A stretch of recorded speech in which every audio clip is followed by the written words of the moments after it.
plus de 730 000 véhicules vendus en 6 ans, le plus petit SUV de la marque Alélis a démontré son utilité commerciale face à une rude concurrence, surtout de la part de l'Audi Q3, de la Mercedes GLA ou de l'Audi Q2.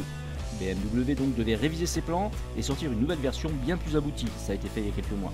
Pour juger de près et voir ce qui a changé par rapport aux versions précédentes, nous avons essayé la nouvelle BMW X1 F48 S-Drive 1.8 Diesel.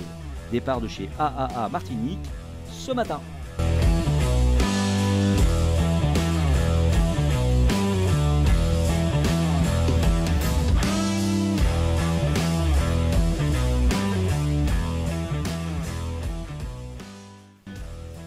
Sous le capot, évidemment, c'est la surprise. Le nouveau 4 cylindres diesel animant notre modèle d'essai est un moteur économique qui ne consomme que 4,1 litres au 100 km en cycle mixte.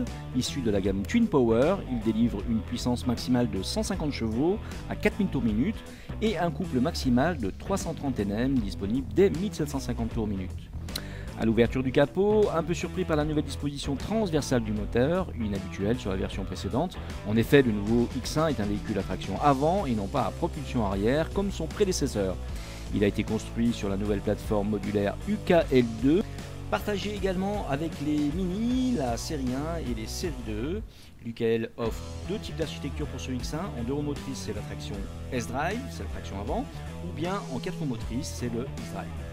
Sur notre modèle X1 S-Drive 1.8 diesel, seules les 2 roues avant sont motrices. C'est pour cette raison donc que le moteur est monté dans une position transversale au lieu de la disposition longitudinale très caractéristique des véhicules BMW.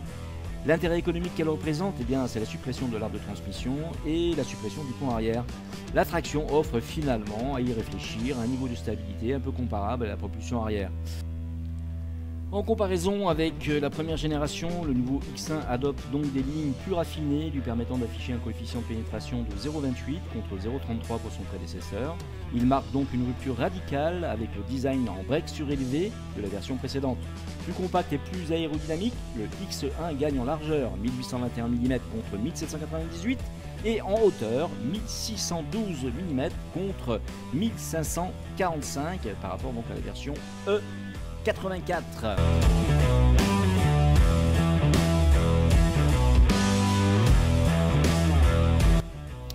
Vous voyez comme moi que la face avant affiche un aspect bien plus dynamique et celui d'une appartenance au clan X, avec notamment des calandres élargies, des grilles d'aération plus expressives, un bouclier musclé et des phares similaires à ceux du X3.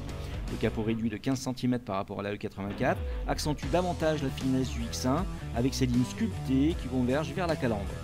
À l'intérieur, l'espace est très bien aménagé et on retrouve la qualité dont nous habitués les constructeurs de Munich.